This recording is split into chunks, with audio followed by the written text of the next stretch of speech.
Now we're at the point on the system where we've tightened up every thread as required and we've marked them off with our orange marker.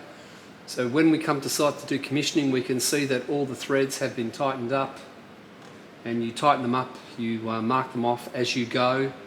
Now keep in mind that these threads on the discharge side of the system do not require any tape because they're a JIC fitting.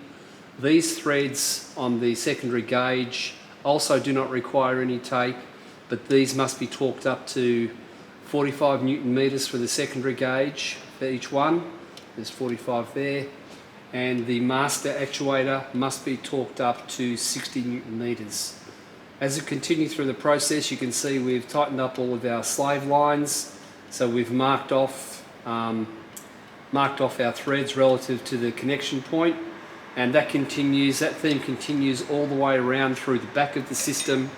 Everything's been marked off, we know it's all tight,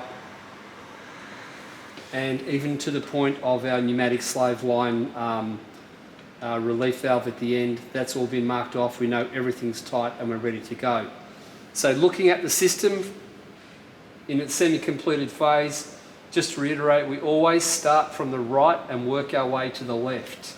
Whether it's a single row or a double row, we always have the isomatic facing outwards and the activation port on the right and the discharge port on the left on every system we do with Vortex. So if you do that, if you get that right, your installation should look like this. Whether you have 3 cylinders or 30 cylinders, everything should be uniform, nice and neat.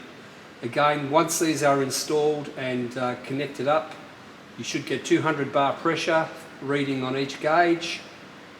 Obviously we're using empty cylinders for this demonstration, but I've marked it off on the gauge where the 200 bar is. This one I haven't marked off, but it says quite clearly 200 bar.